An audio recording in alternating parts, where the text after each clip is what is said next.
This episode of New Politics was released on the 10th of May, 2025, and produced on the lands of the Wangal and Gadigal people.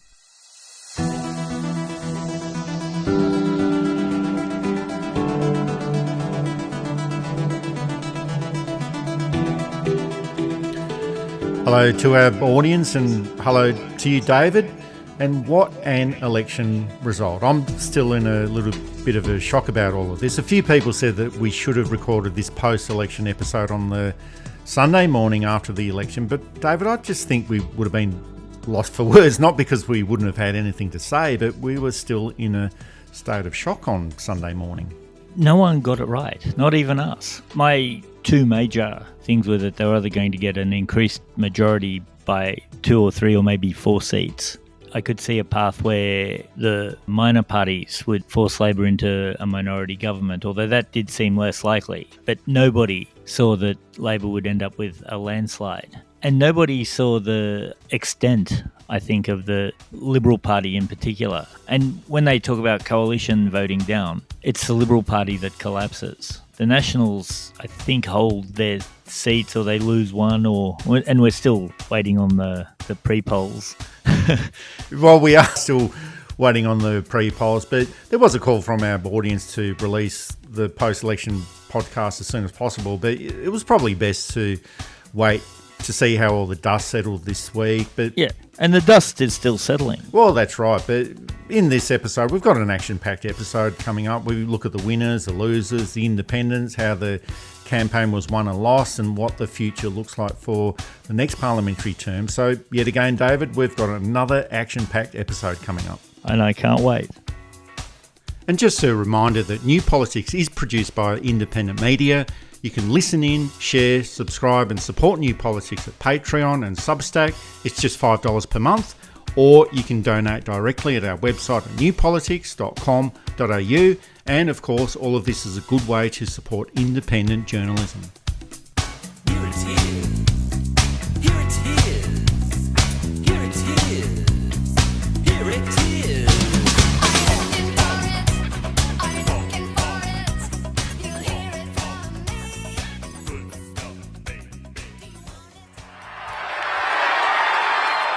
It was a vote for continuity at a time of global uncertainty. Anthony Albanese clinching a second consecutive 3-year term as Australian Prime Minister, the first to do so in 21 years. My fellow Australians, Australians have chosen the Australian Labor Party as their government. We do not need to beg or borrow or copy from anywhere else. We do not seek our inspiration overseas. The election was decided last Saturday and it was one of the most comprehensive Labor victories in federal history. And while almost everyone agreed that it was an election that Labor was expected to win, very few people expected this to be such a big win for Anthony Albanese and for the Labor Party. Now, the voting is still going on, but Labor has won between 89 to 92 seats, with the opposition scraping through to around 40 seats, possibly getting up to 42 seats. The Labor government has also received a swing to it of almost 3% and getting around 55% of the two-party preferred vote. Now, David, this type of result just isn't meant to happen to first-term governments. There's always a swing against the first-term government at its first attempt at re-election, and they've always lost seats. And this goes back all the way to 1931. Now, it's never been enough for them to actually lose that first election. That's one thing that seems to be always guaranteed. First-term governments always get re-elected, but they always lose seats and have a swing against them. But that just did not happen in this election. And there was a lot of talk about the election campaign being one of the least inspiring that we've ever had. But the election itself, it ended up being one of the most fascinating elections in Australian history. And it's definitely the best election victory for the Labor Party. And I think it's just something that will be remembered for a very, very long time. If you look at the electoral map, and the APH, the Parliament House side, has this really good map that's updated when necessary, of course, of the electorates Now, when you look at it from the whole of Australia, there's lots of blue, but that's because seats like Durack and O'Connor in Western Australia take up the whole of the state. When you look at the city breakdown, Melbourne has one blue. The rest of it is red and grey for independent. Sydney has 3 blues, a couple of independents, and the rest is red. Adelaide is all red. Perth is all red. Lingiari, which is basically the whole of the Northern Territory, is all red. Far North Queensland is red. This is, in a sense, not surprising. Queensland is a Labor state. We've pointed out before that Queensland is vastly more a state Labor seat.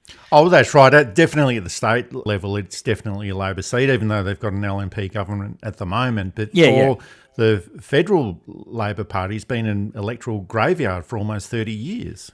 Yeah, and they've got about half of Brisbane, by the looks of things. The far north, which is extraordinary. Tasmania, with the sole exception of Andrew Wilkie's seat of Clark, and he romped it in. Tasmania is all red, which again, for a small, rather insular state, is remarkable. Labor has pulled off a masterpiece of seat winning. Where the problem lies, I think, and I don't want to sound like I belong on Sky After Dark here, as far as I can tell, because I've been watching everything, which I normally don't do, but I've been wanting to get a sense of what is the media saying. So I've been watching a bit of Sky News on YouTube, and I've been listening to the ABC's political podcasts, and I've been listening to what the commercial stations are saying. What Labor has to be mindful of is that 2/3 of the country didn't vote for them. That's partly the modern death of the party, that the parties are shedding primary voting. And while society is moving on from that model, I think that's part of it. Having said that, you can't take anything away from the campaign Labor ran. It was flawless, pretty much flawless, and was shown to be flawless in its execution. Of course, I've seen so many bad Liberal campaigns where they go on to win that I wasn't convinced that was going to be a factor till the proof was in the pudding. And you did watch a lot of media over the election weekend, and so did I, but I noticed that there were quite a few suggestions from the media and from the Liberal Party itself that this thumping victory by the Labor Party, and you mentioned before that they only had 1/3 of the primary vote, but they've actually picked up around 60% of the seats, so that still is a massive victory. But there were suggestions that this is a lucky result, and it was all based on Labor lies and scare campaigns. Well, you know, the Liberal Party can believe that if they want to, but this is not a lucky result. A lucky result is what the coalition got in 2016 and the 2019 elections. That's what you'd call lucky. But when a party wins about 60% of all the seats and their opponent wins about 25% of the seats, well, that is not a lucky victory. That's the result of a far superior campaign. It's an assessment of what the Labor government has done in office, and it's an assessment of what it hopes to achieve over the next 3 years. That's how the Labor Party won. And politics and elections in Australia, I guess they're always going to be a relative contest. And my feeling is that even if the Liberal Party had run a good campaign, I don't think they would have won the election anyway. But ultimately, they ended up running a really terrible campaign. And, you know, well, would you call that luck? It's not the Labor's fault that the Liberal Party ran such a bad campaign. So that might explain the one-sided result, but not the election victory itself. So this ultimately, like, it is a massive win for Anthony Albanese. It's a repudiation of negative politics. It's a repudiation of the stupid culture wars that the Liberal Party kept on trying to push. And it's a big win for positive politics. Anthony Albanese opened his victory speech with an acknowledgement of country and had all of his confidence on display.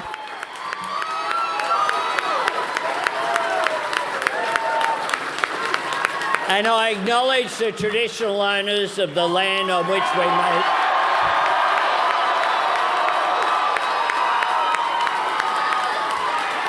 And I pay my respects to elders past, present and emerging today and every day.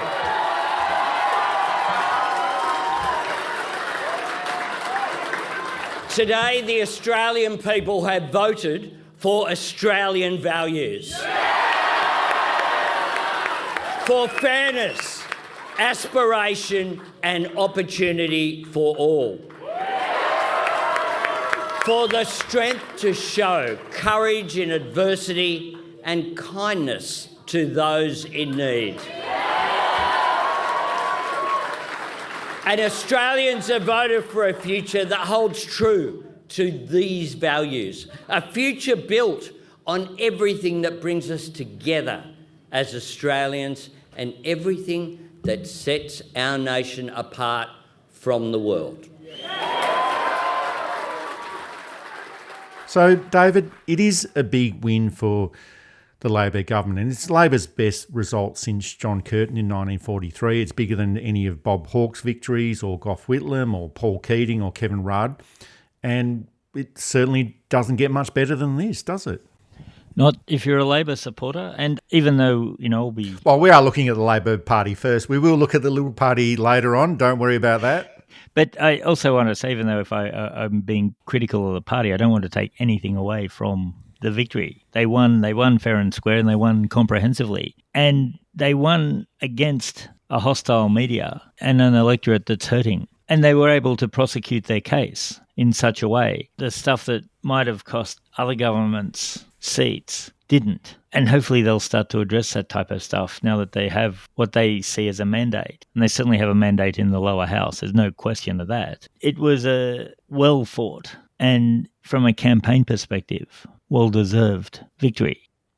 And I think we also have to look at how this election result will change Anthony Albanese. And political leaders go through a lot of changes. They become a changed person once they walk through the doors of Parliament and become a member of Parliament.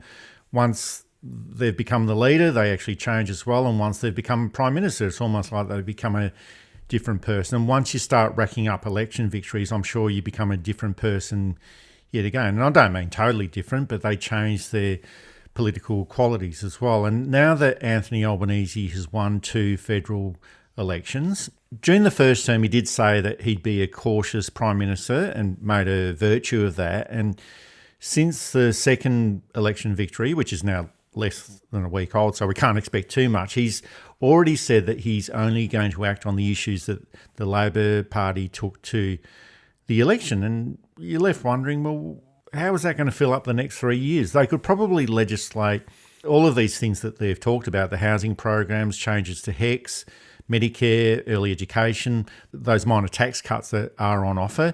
That could all be legislated and over and done with within 6 months. But then what do? The Labor government has now got a lot of political capital, and you can't just hang on to that just so that you end up being a long-term government. You have to achieve your political agenda and make a case for social and political change. Now, during Albanese's first term, a lot of political capital was wasted on the Voice to Parliament campaign, not because it wasn't a worthy issue, but because they botched that campaign so badly. And as it turned out, that didn't cost the government at all, but they've probably got more experience about how to manage political issues during a parliamentary term, and they'll probably get better at it, I'd say.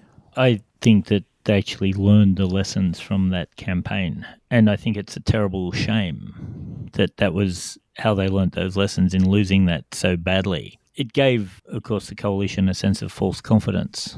And I think they also learnt the wrong lessons from that campaign. It came back to bite the coalition. Labor learned from the Voice campaign, I think, in how to run an effective campaign, or at least in what not to do. The Liberal Party learned the wrong lessons and thought that that same approach would win again. The difference is a referendum, you just have to talk enough people into being unsure about voting for change. With a federal election, you have to convince people that the change is necessary if you're in opposition. Otherwise, why would you change the government? And that's the question they gave, and it was the answer they were given. Why would we change? And in fact, your campaign was so inept, it made the fake tradies look like something that would win under normal circumstances, instead of just winning because the electorate was different then. Why would you vote for a Liberal Party that didn't even have a terribly likeable leader and a not terribly likeable front bench? There were no stars on the front bench that would make normal people think, by normal I mean the centre of politics,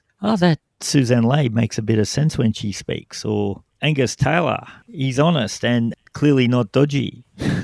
It was like the Labor of the 1980s, except they'd learnt that it's not the 1980s anymore. And it's not even 2007 anymore. That great campaigns have to resonate, have to mean something, have to be positive, have to be competent. No major gaffes. The best they could come up with is that he didn't kiss Tanya Plibersek at a work do, and he fell off the stage. How many steps does the Prime Minister walk up every day? You're going to trip up one of them eventually.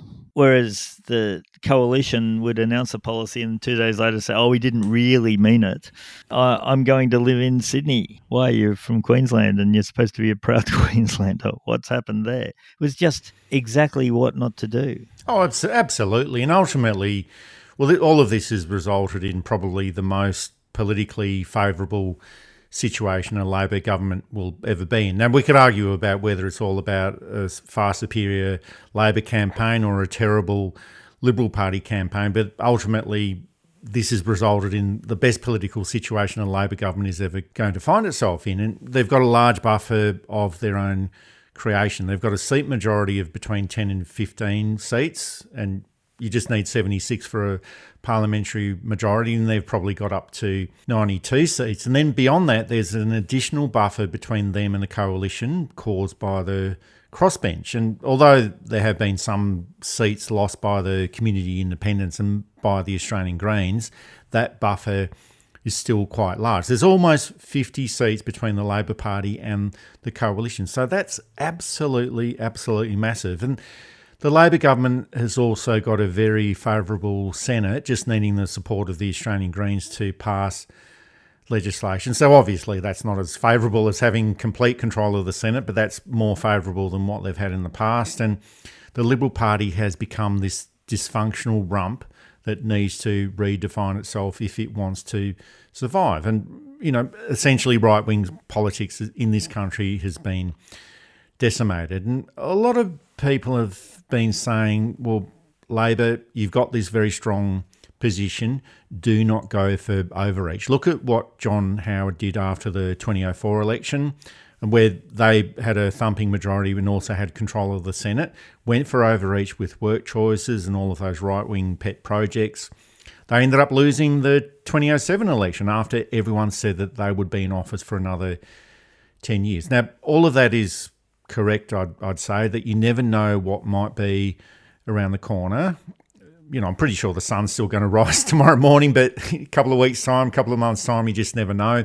But you always have to guard against overreach. But a lot of the things that John Howard wanted to introduce and didn't introduce were quite terrible. Work choices was a right-wing neoliberal attack on working people. A lot of other things that they introduced were just right-wing garbage that were supported by the business community but not by the electorate. But most of the things that Labor could introduce, limits on negative gearing, capital gains tax reform, reform of the taxation system in general, higher education reform, mining royalties, these would all be popular and would end up being far more acceptable to the electorate than something like work choices. And sure, all of these changes were not offered at the election, but, do you really want to wait another 3 years before some of these measures come in?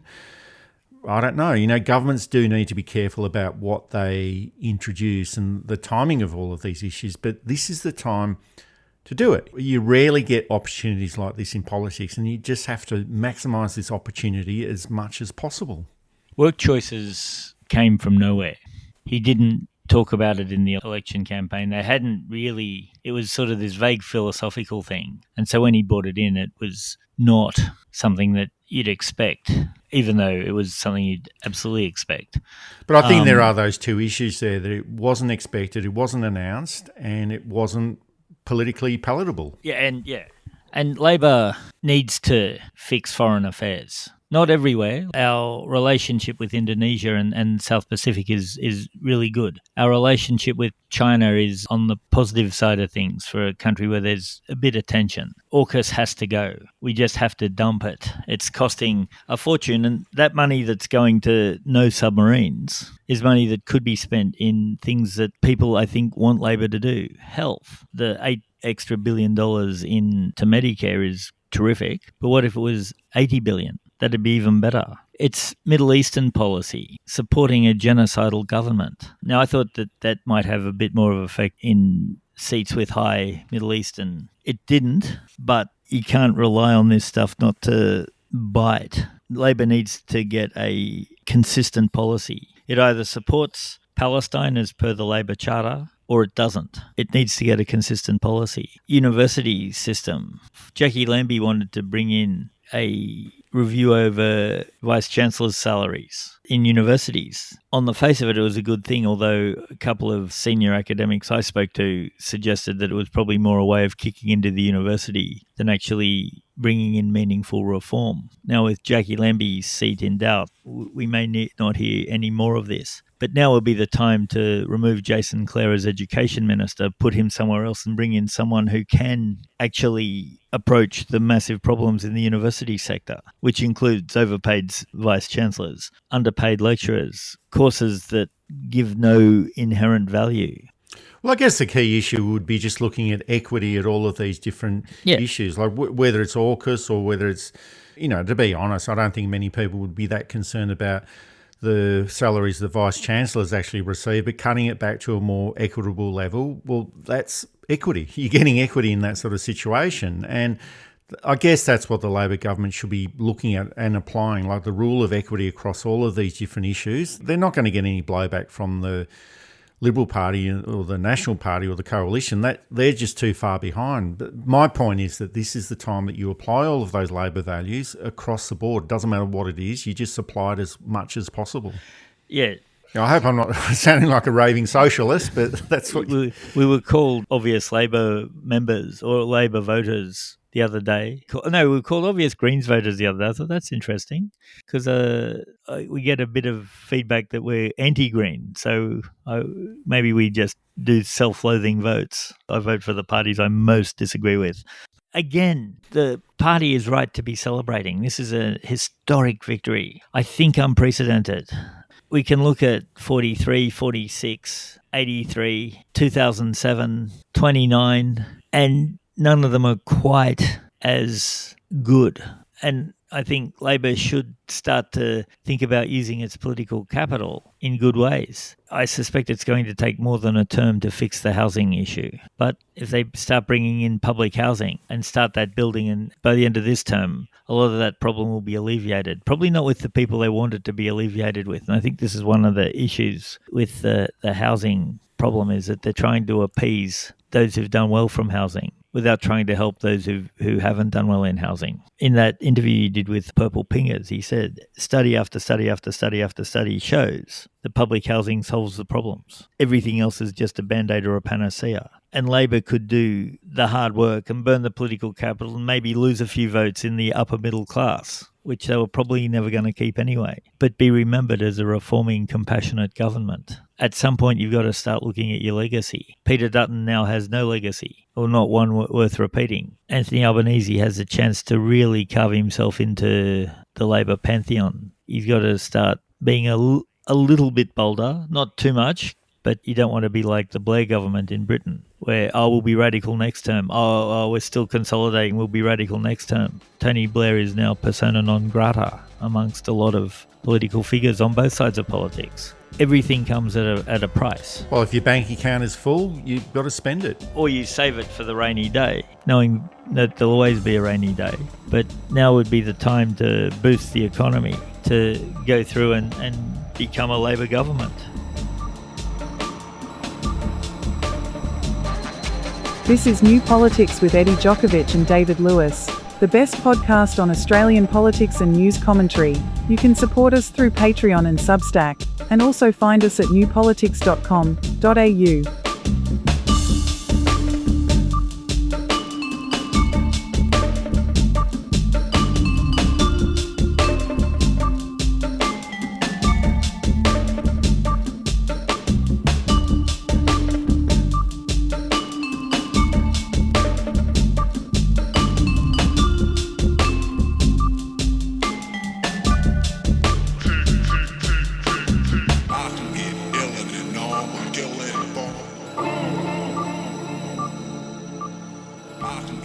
If there's going to be a historic win for one side of politics, that means that it's likely to be a historic loss for the other side. And that's exactly what happened to the Coalition on Saturday night.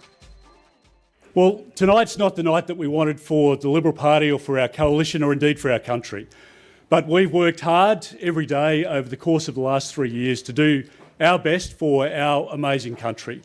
One of the great honours of being the leader of this party is that we have met people from every side, every corner, the length and breadth of this country. And there are many amazing stories. Now, we didn't do well enough during this campaign. That much is obvious tonight, and I accept full responsibility for that. Earlier on, I called the Prime Minister to congratulate him on his success tonight. It's an historic occasion for the Labor Party, and we recognise that. I congratulated the Prime Minister and wished he and Jodie and Nathan all the very best. And I said to the Prime Minister that his mum would be incredibly proud of his achievement tonight, and he should be very proud of what he's achieved. Thank you.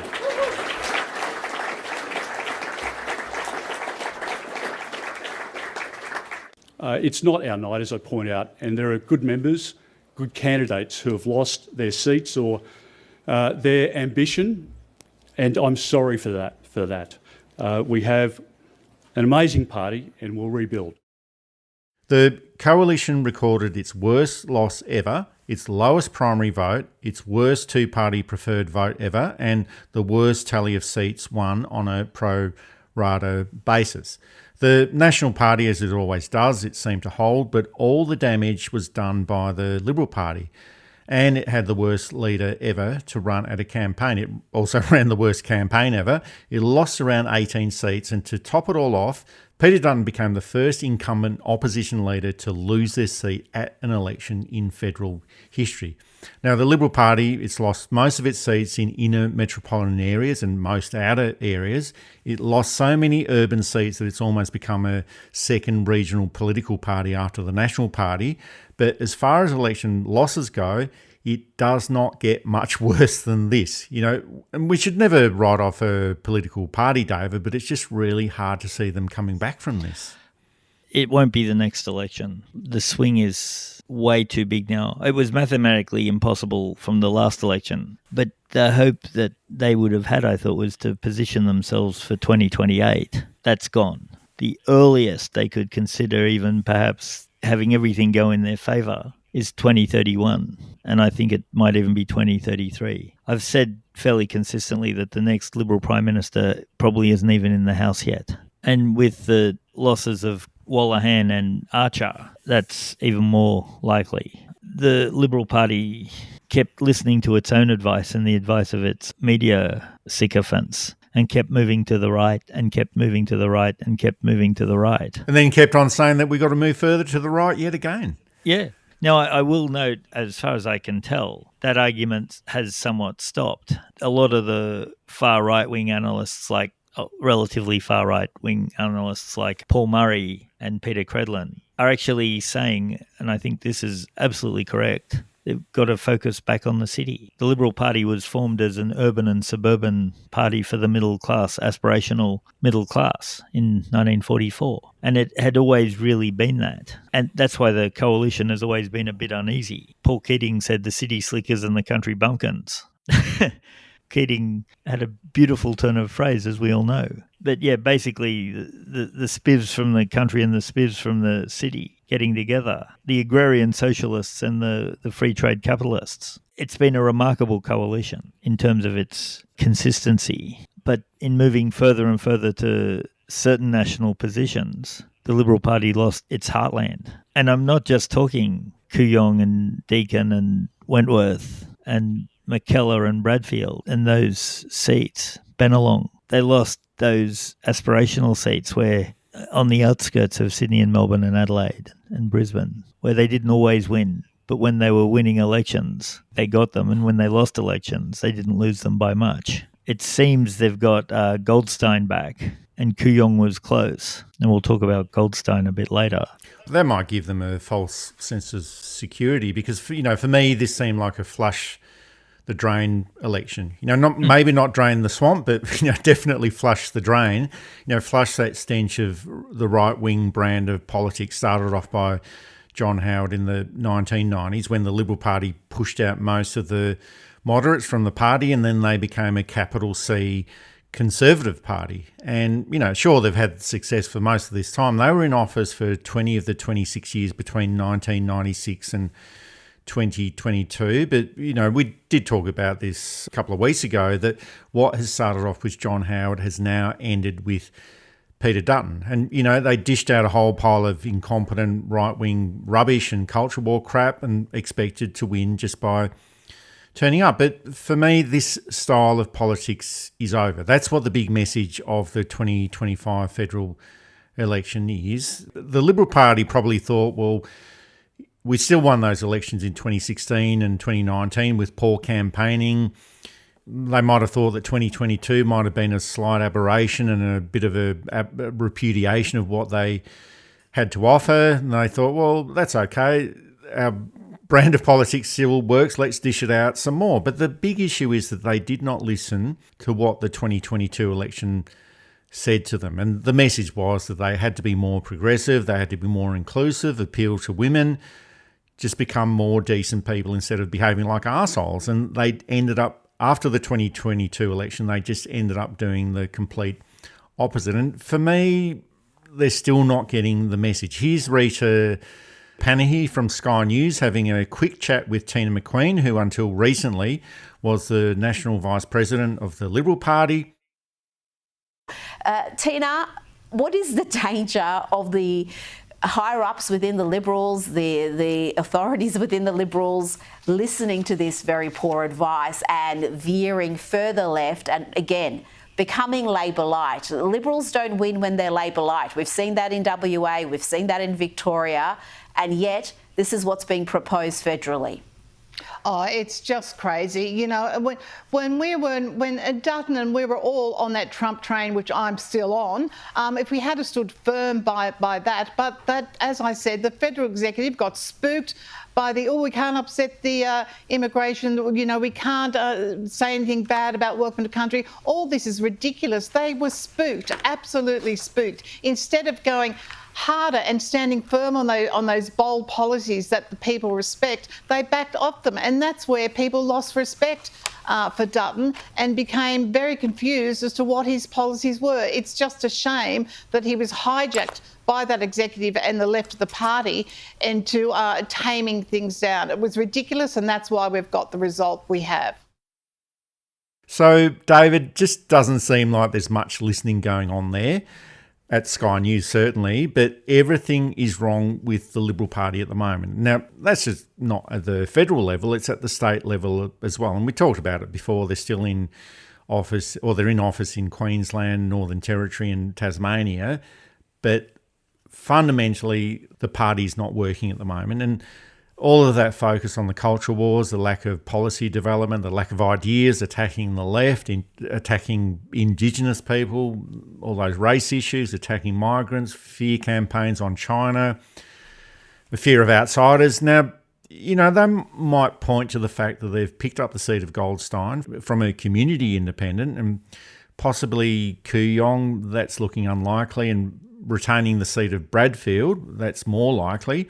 They could point to all of that as a sign of progress. And I think that might give them a sense of, oh, no, the culture wars are actually not quite over. We can still win seats with this terrible strategy that we've got. But it's just giving them a false sense of security. And if your future depends on someone like Tim Wilson remaining in the Liberal Party, well, that's not much of a future to build on.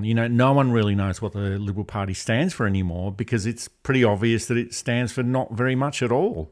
It stands for the enrichment of what it sees as its elite members. Oh, sorry, I forgot about that's what they still represent at the moment. But the thing is, and okay, yes, the wealthy, like everyone, deserve a seat at the table and deserve representation. We live in a democracy and all voices should be heard, blah, blah, blah. Yes, all of that. When you're a general party, if you're not listening to everyone and taking everyone's case seriously, you're suddenly no longer a major party, you're a minor party. The seat of Goldstein baffles me in that had the Liberal Party run a decent candidate, I might say okay, because as far as I know, and I know people in Goldstein, Zoe Daniels was a very good local member. And my formula is, if you've been a good local member, they tend to win their seats back. Tim Wilson was a terrible local member. He behaved appallingly in his last stint, using Parliament House for all kinds of inappropriate practices and actions. Got no major legislation passed, was pretty much sacked from every job he had pre-Parliament. I don't know how he got any votes at all, let alone came close. But there it is. The rumour is that he's trying for Treasury, a shadow treasurer. Good luck with that, because the higher up the chain you go, the more scrutiny you get under. I don't know how much scrutiny he can withstand given his past actions, but we'll see. And there's also not much left in the leadership circles for the Liberal Party, and the contest has been narrowed down to two candidates, and that's either Angus Taylor, he was the shadow treasurer, and Susan Ley. She was the deputy Liberal Party leader. And there have been some suggestions that Tim Wilson could also put up his hand as well, but, you know, do they really want to go there? And as far as I'm concerned, they just have to start with what they should have done after the 2022 election, and that's to have a total reassessment of what the Liberal Party is. It's now a Conservative rump. There's 27 seats held by the Liberal Party, and they just have to stop being that Conservative rump. And this will be very hard for them to do, but they just have to drop their links with the Institute of Public Affairs, stop using Sky News and News Corporation as a sounding board for policy ideas, and they just have to do that. I don't know if they can do that, because it would be like making the Labor Party drop their relationships with unions, and they would just never do that. But it's just what the Liberal Party has to do, and maybe not even think about winning the 2028 election at all. You referred to that before, maybe 2031 or 2034. They just have to get all the basics in place. And maybe at this stage it doesn't really matter who the leader is. And we always thought that Peter Dutton was just going to be a placeholder, and he probably thought that as well, and that was always going to be the case until he started believing all the things that he was being told by Sky News, that he was going to be the next Prime Minister, number 32 or whatever it was, and now he's completely out of Parliament. But for the Liberal Party, it's just going to be a lot of hard work over the next 5 or 6 years, maybe even more. And even then, it might not pay off for them. It's just a question of whether they're up to doing that hard work or not.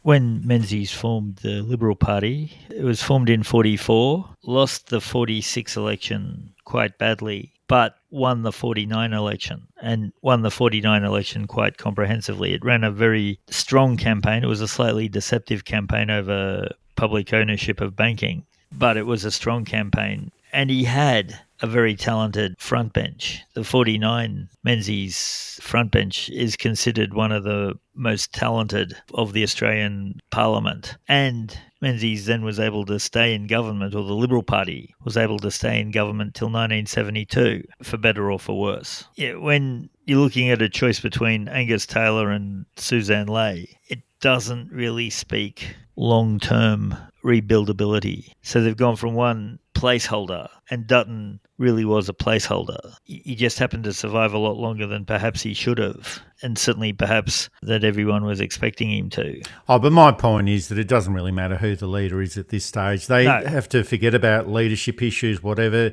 because obviously every party needs to have a leadership team in place, the leader and the deputy. I'd suggest to them, look, forget about all of that. Just do all the background work.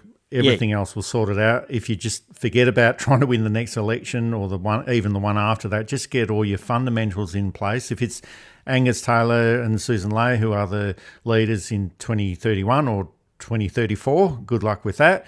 If that ends up being the case, well, that's what you run with. But you just got to get a lot of the basics into place if you want to have electoral success in the future. And what the Liberal Party hasn't done in years is good policy work. They clearly did very little policy work, and that they did do wasn't thought through, wasn't terribly effective, didn't reflect even their own voters' needs, aspirations and desires. One thing too is that they've started the blame game. Peter Dutton has been rather exempt from that. And I guess they're being a bit kind because he lost his seat. Because he'll be a very easy one to blame because he's not there anymore. That's what they should be doing. They should be blaming him because he's not there.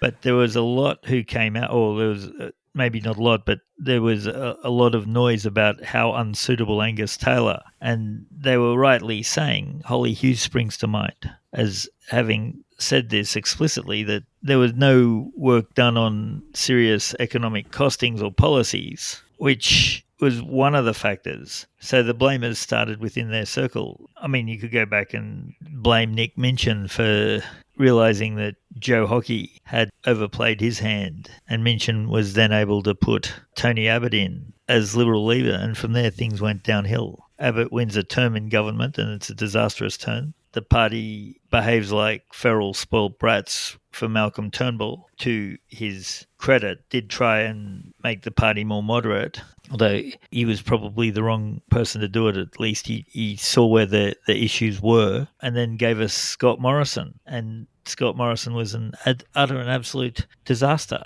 That they voted for Peter Dutton and didn't try and correct him, and didn't try and guide him to being a better or more appropriate leader of the party. That they listened to Sky News and The Australian and the right-wing media rather than listening to a plurality of views. There's a lot of blame to go around, and they shouldn't lump it on one or two people. Those one or two people deserve the blame, but they're not the only ones.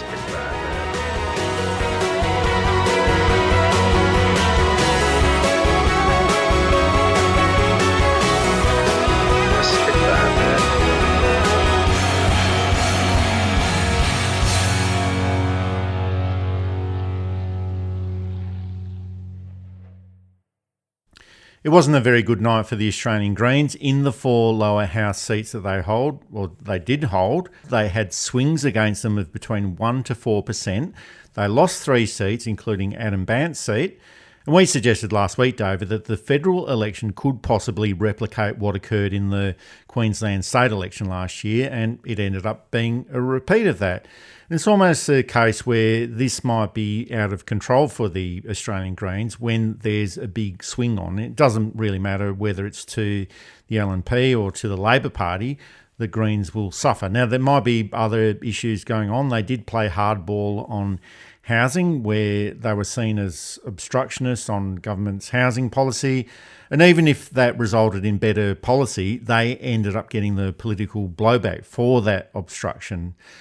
They will have all of their senators returned, and the vote in the Senate pretty much remains static. So given the swings that occurred to the Labor Party in the Senate, I think that was a good result. They will have the full balance of power in the Senate, which means that the government just needs the Greens to have their legislation passed rather than trying to go to other people for that to happen. But the Greens will just have to use this power more strategically and more effectively. Otherwise, they'll pay for it in future elections. And I think that was the big lesson for the Australian Greens in this election.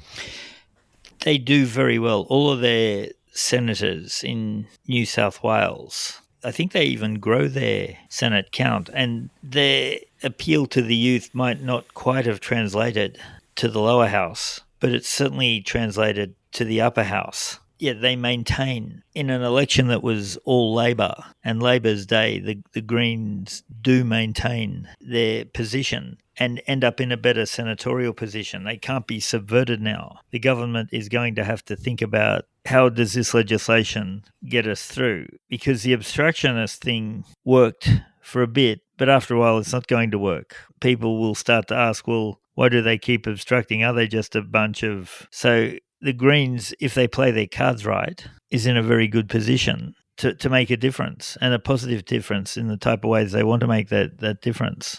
Well, the leader, Adam Bandt, he did lose his seat in Melbourne, and that is a big blow. And it has to be a big blow if your leader actually loses their own seat. And they might be in a good position overall politically, but I still think that they need to do a bit of soul searching. They can't just say, oh, well, our primary vote held up, but we lost seats, so everything's going to be fine.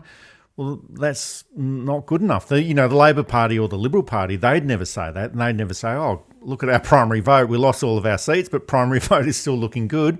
It's about the seats that you've actually won. And if you've gone from 4 seats in the lower house to having just the 1, that's just not a very good result. And a lot of people have pointed to Max Chandler Mather as being irritating and generally leading that process of blocking legislation on housing. And that probably would have had a big effect in this election, but I still think that it's more about the big swing that favoured the Labor Party more than anything else. So they just have to work out a way of dealing with these sort of situations or dealing with these sort of electoral events where there's a swing either way, because you don't want to be in a situation where you run a really, really good campaign but end up losing seats and losing votes from all the mayhem that's created around you that you can't really control. And I just suggest that for this parliamentary term and for purely political reasons, the Australian Greens just have to work more closely with the Labor government and ensure quick passage of the government's legislation. And sure, stonewall a little bit and try and get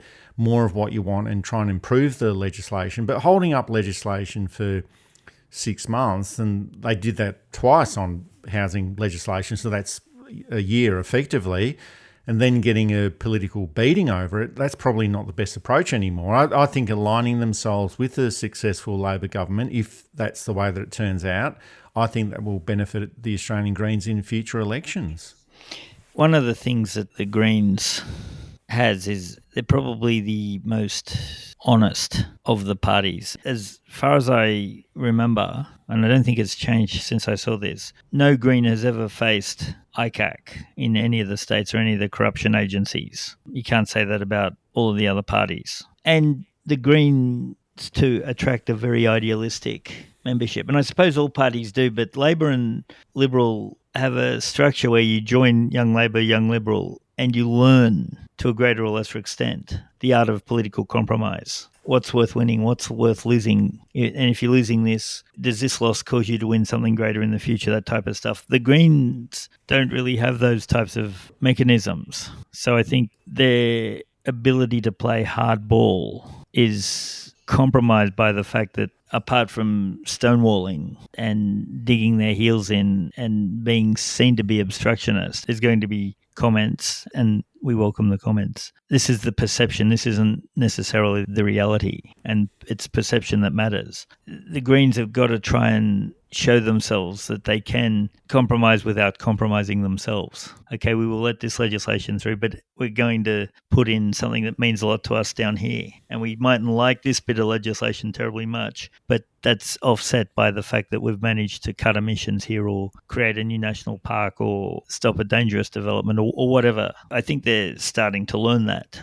I watched Insiders for the first time in years, but Samantha Maiden made the point that the Greens held their primary vote, but it was the Liberal collapse that cost them Max Chandler Mather's seat. And I think it's what's cost Adam Bandt his seat. Yeah, I guess that's the point. If there's a big swing either to the Liberal National Party, which is what we saw in Queensland last year, if there's a Labor swing, which is what we saw in the federal election, the Greens vote drops off. They're the losers out of big swings. The other thing too, the Liberal Party in Victoria at a state level is such a disaster that even the supposed unpopularity of the Allen government wasn't enough to see basically the Liberal wipeout in Victoria. Yeah, Max Chandler Mather, the first assumption that people were making was, that's what being a loudmouth does. But he managed to retain his vote. He didn't lose very much. He just couldn't get the preference flow going his way. And again, that's what happened to Adam Bandt. He needed preferences from both sides,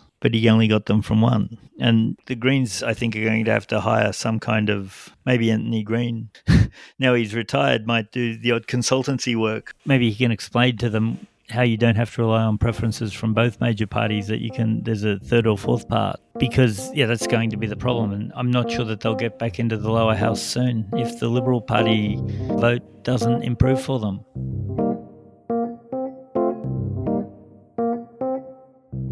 This is New Politics, available through Apple Podcasts, Spotify, Amazon Audible and YouTube, and also available to support at Patreon, Substack, and at our website, newpolitics.com.au.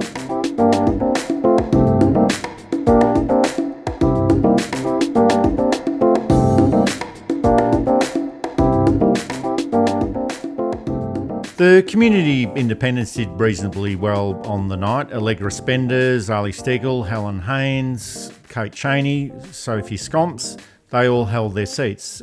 It's not clear at this stage if Monique Ryan will hold the seat of Kooyong, but it's looking more likely, and the seat of Goldstein has gone. They might pick up an additional seat in Canberra as well. So it wasn't a wave of success. In 2022, there was an anti-Morrison effect that resulted in all of those new community independents, and I thought that the anti-Dutton effect would have improved their positions overall, but it might just be a case where it's a seat-by-seat proposition and based on who the actual independent candidate is. The seat of Bradfield didn't end up going to the independent Nicolette Buller. In the Senate, David Pocock won his seat in the ACT. So overall, the position for the community independents is still pretty strong. The Muslim vote also got some traction. They didn't actually win any seats, but their candidates got around 15 to 20% of the primary votes in the seats that they did run in. So that might be a springboard for electoral success in future elections. The primary vote for the major parties, as we predicted, it did continue to go down. It just went down by 1%, down to 67%. So there's still a lot there for the independent candidates. Not as big as the result in 2022, but there's enough opportunities for independent candidates in future elections to see their numbers grow. Given that a third of the vote went independent, I don't think that vote's disappearing. And I've gone through the existential reasons why this is, I think, before, that the major parties are based on a model that's right out of date. Yeah, I said earlier, the result in Goldstein baffles me. It might not have if it not been such a poor candidate. If it had been a standard Liberal person who we hadn't heard of before and they scraped through only by 700 votes, I might have been able to find reasons that made sense to me as to why a good local member like Zoe Daniels would lose. But yeah, Zali Steggall isn't going anywhere. Allegra Spender did a lot of work in her campaign and she's not going anywhere. Monique Ryan, I think Monique Ryan will win and she won't be going anywhere after then. It's a shame Nicole Bowler didn't do better than she did, but the Liberal candidate Giselle Kaptarian ran a good local campaign and will hopefully be a good local member. We'll find out soon enough whether she is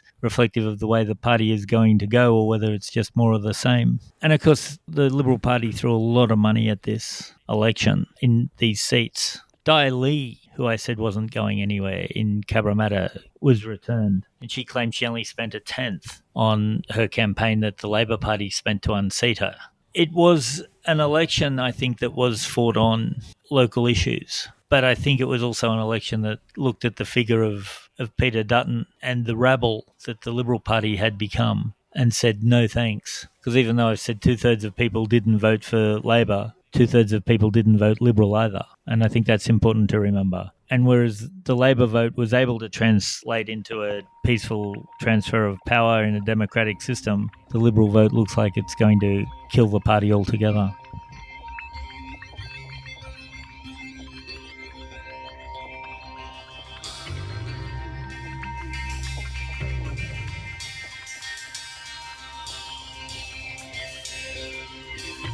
We've also had that question from our audience about what the big issues were during the campaign that influenced the result of the election. Was it the result of a very good Labor campaign? Was it the result of a very bad campaign by the Liberal Party, a good Prime Minister, bad opposition leader? Good luck for the Labor Party, bad luck for the Liberal Party? Was it the influence of Donald Trump, the economy, the record of the Labor government and what they offered for the future relative to the Liberal Party? I guess the answer is, well, it's probably a combination of all of those factors, but we've talked about this before. It was still about the perfect campaign by the Labor Party. Almost nothing went wrong for the Labor Party. Almost everything went wrong for the Liberal Party. Labor worked hard, the Liberal Party didn't. You know, aside from all of these issues, I think the other issue is that the 2022 federal election was a change of government election, but the best way to assess the 2025 election is that it's a change of politics election. And this is the one that will have far-reaching effects. Yeah, I think so. I don't know that the Labor Party will continue in its current form for much longer either. And it's harder to see that from a position of triumph. But the philosophical underpinnings and the organisation of the Labor Party is also an older and perhaps anachronistic model now, as it is for the Liberal Party. It's an election that we'll be writing about in 100 years' time, as to how it changes things in the way that we write about the 29 election or the Petrov election or the 83 election, that it didn't just change government, it changed how we did things. But we saw that the Labor Party is a very good campaign machine in this election. I guess that's a follow-on from the 2022 election. And they had Paul Erickson as their campaign director in 2022. He was there again this time around. And they've got some very good MPs. It's got a lot of depth now, the Labor Party. They've got a lot of numbers. This is the largest federal caucus of around 125 members. They'll have to find a big enough room to fit them all in for all of their meetings. And a lot of people are going to say, well, you would say that, wouldn't you? You guys are Labor Party supporters. And I think, as you mentioned before, David, last week we were accused of being Green supporters. A couple of months ago we were accused of being Liberal Party supporters. You know, we still haven't been accused of being National Party supporters, but, you know, there's always time for that to happen. But it's just that whichever way you look at it objectively, this is the result of having good campaigners, a good story to tell, and being able to have all of those issues that we talked about before flowing in your favour.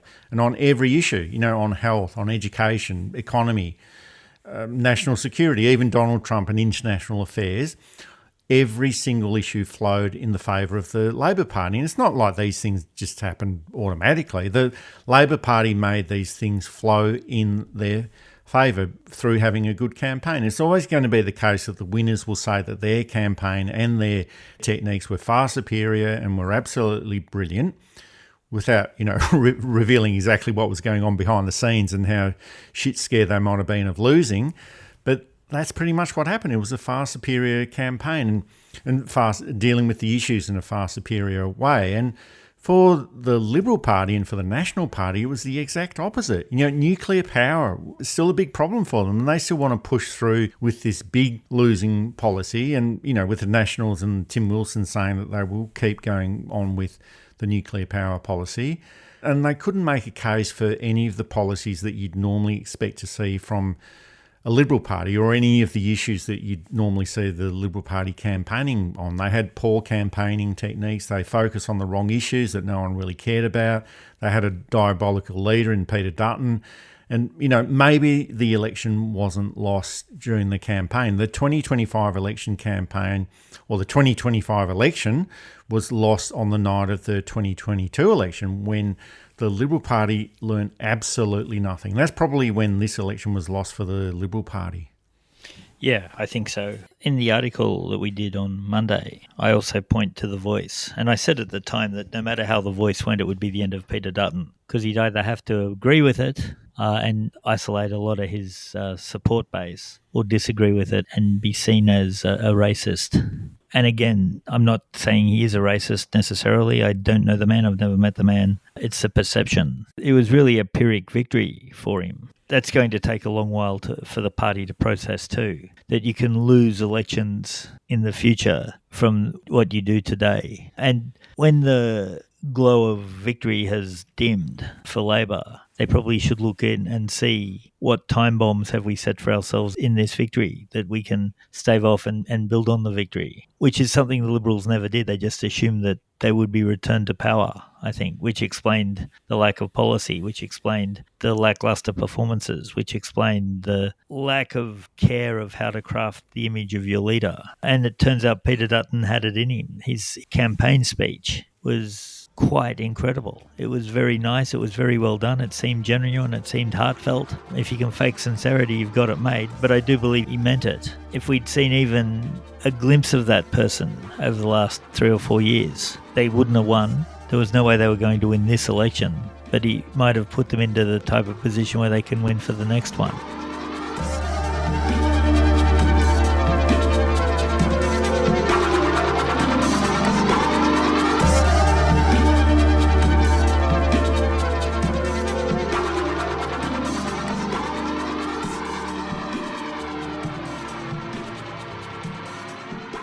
And just looking at the future, because, David, we always like to look at the future and we're very, very positive people. But I think this is a very big opportunity for the government to implement a true Labor agenda. And I guess we've talked about this quite often today. There is a massive amount of political capital for the Labor government and for Anthony Albanese. And, quite often elections flush out that residual dislike of a Prime Minister. And Anthony Albanese was certainly unpopular in those opinion polls over the past 18 months or so. But as we suggested last week, those opinion polls might have been wrong as well. And in hindsight, there might have been an excuse for Anthony Albanese to be so cautious in his first term of government. He only held majority by 3 seats. It was a first-term government, and he wanted to build up the trust and confidence within the electorate in a federal Labor government. And that's all been achieved now, but there's no point in building up this high watermark and just keeping this high watermark up for the sake of it. Politicians have to use political capital and exercise the power that they've been given wisely from the electorate. Otherwise, well, what's the point of having that power and that authority? I don't think Anthony Albanese has ever been that terribly personally popular. Kevin Rudd, they dumped Kevin Rudd when he'd gone from the unsustainable 82% to 64%. John Howard said at the time he'd have loved to get 55%. to dump your leader at 64% was just electoral suicide, which it was. Anthony Albanese isn't a Bob Hawke or a Kevin Rudd type person who's going to get extremely high approval ratings consistently. And I don't think he wants to be that. And I think he sees the danger in that. And of course, it's very hard under the Rudd laws to remove a prime minister. You got to get 2/3 of the caucus. And if you got to that stage, you generally don't want to have a show of lack of unity and all of that. So I think the danger with Labor is overestimating its individual popularity as opposed to its electoral popularity, which are two different things. They can assume that they will lose some seats in 2028. And that's natural. And I don't mean that there'll be so many poor performers that they'll lose their seats. I think that the pattern is that you do best in your first election and then you get another bump in your third or your fourth if you're lucky to get that far. It's not usually that in your second you get such a big bump. So you'd think that the strategists will start to think about, well, we're going to lose some. How do we minimise the loss and maybe even gain seats that we can offset against those losses and hopefully win those anyway? But it is an advantage that Anthony Albanese isn't a wildly popular leader like Bob Hawke, like Kevin Rudd, because that brings its own problems in. Oh, maybe that's the inherent check and balance that comes into the situation, that he's not overly popular like those previous figures, and that might end up being a disadvantage. But I also think that for the Labor government, it's not going to be enough to say, oh, well, this is what we propose at the 2025 election. We've got a mandate just to do that and nothing more. And I've just never felt that a political party or a government, they propose something at the time of the election and then that's still going to be suitable 3 years later. You've got to be a lot more flexible than that because times change, the world changes, the economy changes. And I realise that the Labor government has to be careful with overreach. That's what we've talked about quite a lot today. But that's where your political narrative comes into it. Explaining things in the right way, bringing the electorate with you. And if you do this correctly, you can implement good, positive change and social change in the interests of the community. And Labor's got this massive majority. It's got a favourable Senate. The mainstream media is pretty much ineffective in being able to prosecute change on behalf of big business and conservative interests. The influence of Gina Rinehart on the Liberal Party, well, that's gone completely. That's, her influence on the Liberal Party and on politics, that's a joke now. You just got to ignore that. And you've also got an opposition that's close to useless and probably 2 or 3 terms away from being able to return to office. So unless something remarkable happens, there's at least another 6 years of Labor government. And during that time, it will be possible to make long-term and much-needed reforms to many parts of society: schools, education, mining, the media, the economy. And we've made this point so many times today, David. I'm sorry if we keep repeating it, but you just do not get these sorts of chances very often in politics. Once every 50 or 60 years, you rarely get someone as unelectable as Peter Dutton in a campaign, and then that person is replaced with someone like Angus Taylor or Susan Ley. You don't often have your opponents in such a poor position that they're unlikely to offer any resistance for the next 4 or 5 years. And you've also got a Liberal Party that is so resistant to making the changes that need to be made for them to become more politically viable. So this is the time, you're not going to get a more favourable situation in politics than what the Labor Party is facing at the moment. And you just have to take up that opportunity. Yeah. I'm sorry if I'm sounding like a broken record, but it just has to be repeated.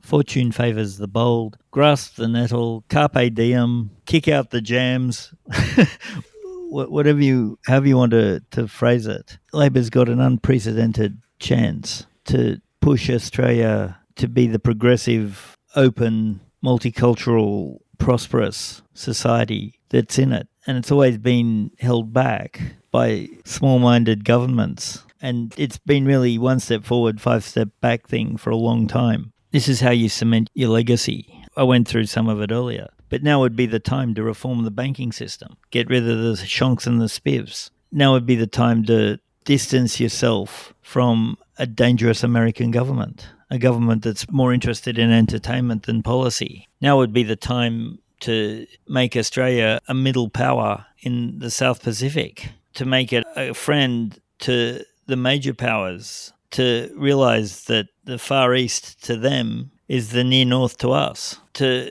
build our ties with Europe, with South America, with India, although India is probably not great at the moment because of what's happening with Pakistan, but to either avoid it or pick a side and commit to that side and pick the side that is on the right, on the correct side, on the side of good and justice and democracy and all the things that we need it to be on the side of, and if it's not in Australia's interest, to stay out of it. Look to Finland, look to Scandinavia for models in education, for models in healthcare. We still have one of the best health systems in the world. There's no reason why we can't have the best health system in the world. We had one of the best education systems in the world. There's no reason why we can't get back to that. And Labor's got this unprecedented opportunity to fix all this. And with the death of the Liberal Party, now's the time. We're not going to be hearing a lot of policy as developed by those geniuses on Sky After Dark because they're gone as influencers. And so now's the chance to become the great nation, and I hesitate to say it, to make Australia great. And I won't put in the last word because you all know what I'm trying not to say. And we will be having a short break from the podcast for a couple of weeks. We're pretty exhausted after this big campaign, but we've also got a big book on the 2025 federal election to finish off, and that will be out in a few weeks' time. And we'll be back when we finish that off at the end of May. Thanks, Eddie, for a terrific campaign. I'm looking forward to finishing off the book. It's been fun. It's been amazing to be a tiny, tiny part of it. And to watch it from this perspective has been a great experience. I hope that the audience has mostly enjoyed it. And thank you for all the comments, good, bad and indifferent. It's great to hear that people are listening to us and at least appreciating that we have something to say. That's it for this episode of New Politics. Thanks for listening in. And if you'd like to support our style of journalism and commentary, please make a donation at our website at newpolitics.com.au. We don't beg, plead, beseech or gaslight you about journalism coming to an end. We just keep it very simple. If you like what we do, please send some support our way. It keeps our commitment to independent journalism ticking along. I'm Eddie Djokovic. Thanks for listening in, and it's goodbye to our listeners. I'm David Lewis. We'll see you next time.